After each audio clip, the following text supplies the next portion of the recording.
Hey, what's up guys, Blade Master here, back after I think over a year since I've posted any video, but just thought I'd dabble in it again. I've been playing a lot of Warhammer 2, have had a lot of fun with the single player campaign, having some fun with the online battles as well. Been watching quite a few YouTubers with their online videos, so I thought I'd give it a try myself. It's been a while, but let's see how it goes. I'm playing as the Tomb Kings here, and I'm going to try and describe my army a little bit different from what I usually do in Rome 2.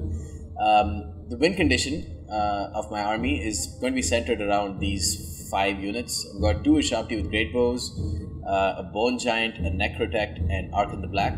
The entire job of all of these units is to snipe out 1, the general, and 2, any high value, any other single unit high value targets that the enemy army has. And the entire job of the rest of my army is to try and protect these guys. For that purpose, I've got 2 Skeleton Spearmen up in front.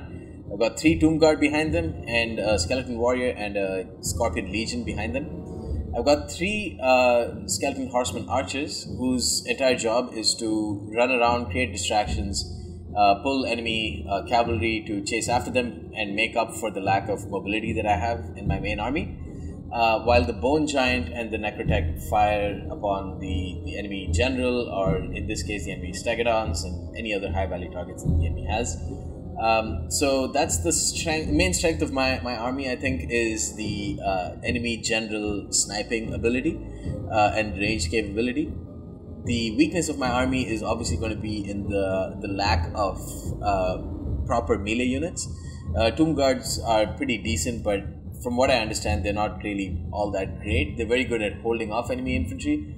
They've got a good melee defense of 41, which from what I understand is quite strong. Great shields as well, which gives them like 55% missile resistance.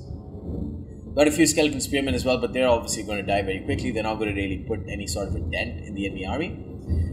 So it's really up to the morale, the debilitating morale effects from sniping the enemy general, and from using maybe the Chariot of Arkhan the Black and maybe the Purple Sun to try and do that mass infantry killing that's required, which my mainline is incapable of doing.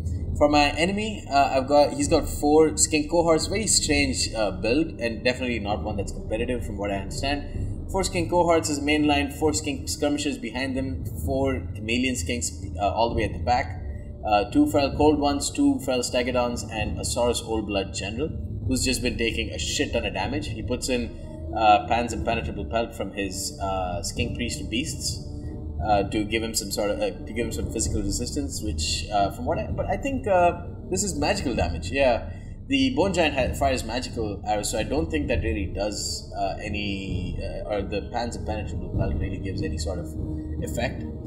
It's probably going to, he's going to face reduced damage from my Sharpty with great bows, from what I understand. So that's it for his army. I think the biggest strength in his army is probably going to be in his general and his monsters. 2 feral stegodons plus his Saurus Old Blood will be enough to crush most infantry units. The feral stegodons, of course, being very capable anti-infantry units, but I think for their price you can probably find a little bit, I think a few other alternatives. I don't know if these are the most competitive picks. There are certainly not competitive picks here with 8 skirmishers, 4 Skink skirmishers and 4 chameleon skinks, which are going to be both his biggest strength and also his biggest weakness.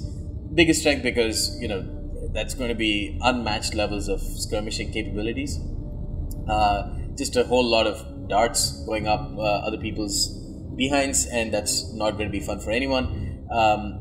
But they're also obviously his biggest weakness because he doesn't really have any sort of main line to take care of so many skirmishers. He's got 4 chameleon skinks there that's just completely unprotected. The other big weakness is obviously the Skink cohorts, which are not going to do anything to anyone. They're just going to die really quickly.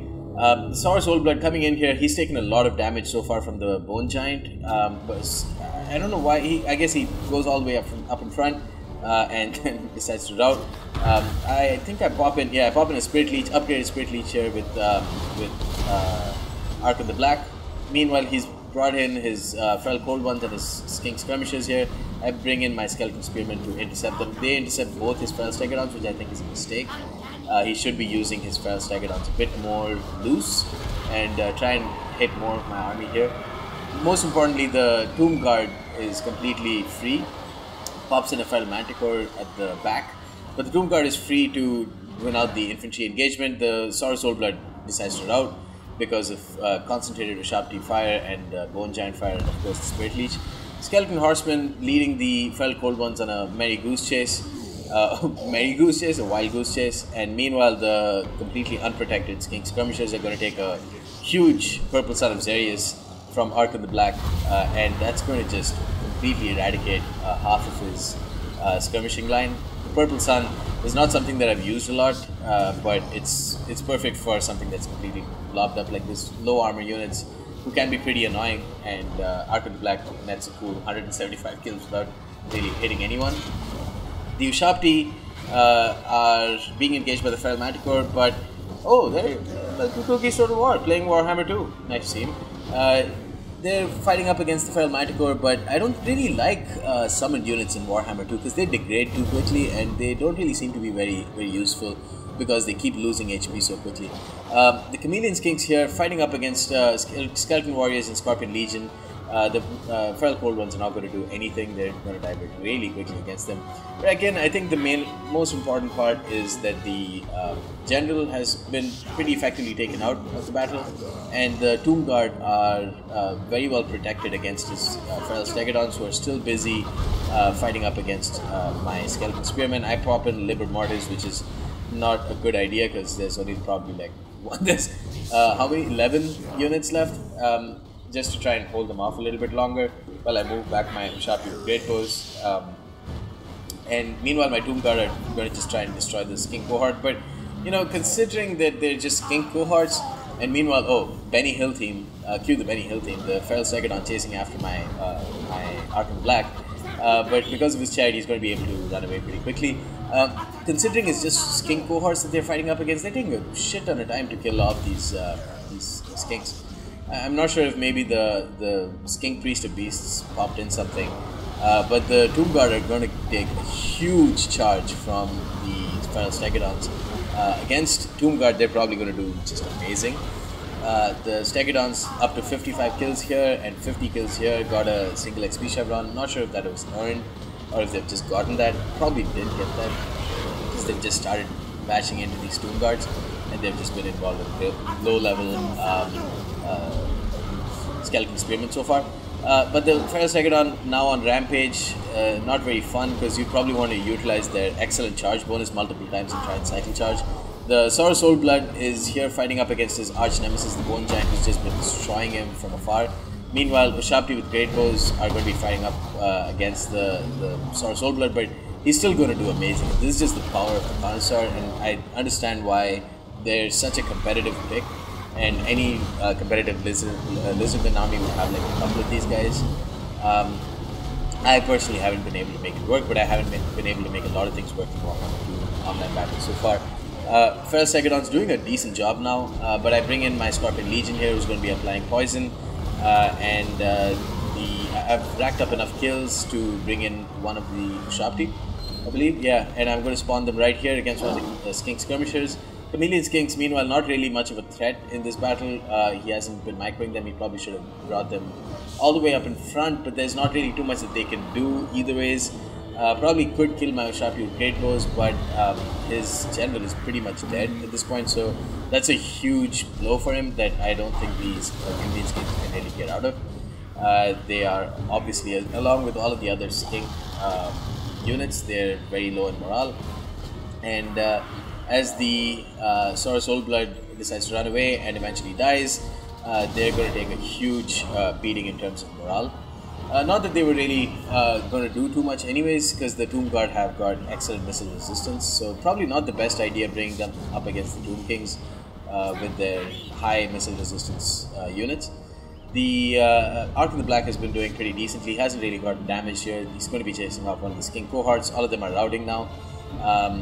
The Ushabti without Great Bows killed off one of the Skink Skirmishers, but you know, they've taken so much. They haven't really taken damage, but they have lost so much HP just by existing that I don't think summoning units is really all that fun or all that useful.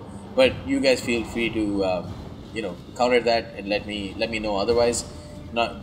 There must be a better use of summoning units that I'm not aware of. The Necrotect didn't really do his job here. I mean, he did his job in terms of being passive and helping out that way, but he has that ability to... Oh man, God, the Bone Giant is so awesome.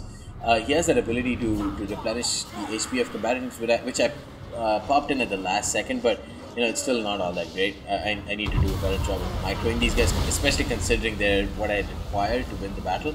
Pop in a Spirit Leech against the Feral Stegodon, which does a decent bit of damage, enough to make them rout, because otherwise they probably would have cut down my Tomb Guard pretty effectively. I have 2 Tomb Guard chasing after them, and it's been all about the Bone Giant and Arkhan the Black using their Purple Sun to kill off half of his army in this battle, which is why I really wanted to showcase that. I haven't really seen Purple Sun being utilized too effectively because it's probably not a very competitive pick. But in this case, he blobbed up his units quite nicely for me, and I think that's one of the rare cases where it's utilized quite effectively. Tomb Guards didn't really do too much, held the line pretty effectively against the Skink cohorts, but that's the least that you can expect from them. Not too much of a fan of these guys, to be honest.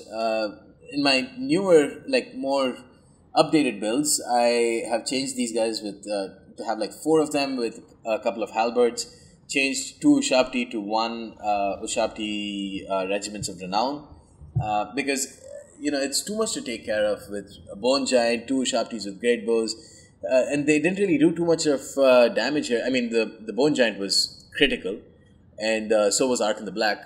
But bringing 2 Ushabti with great bows, I think that's a little bit too much sniping power, especially considering I've got Spirit Leech and Fate of Bjuna as well. So probably bring a fewer number of these guys and spend the extra money on more Tomb Guard so you can counter enemy infantry a little bit better.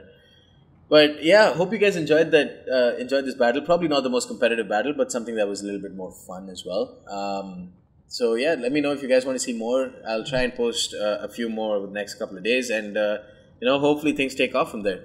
Anyways, see you guys next time. Bye.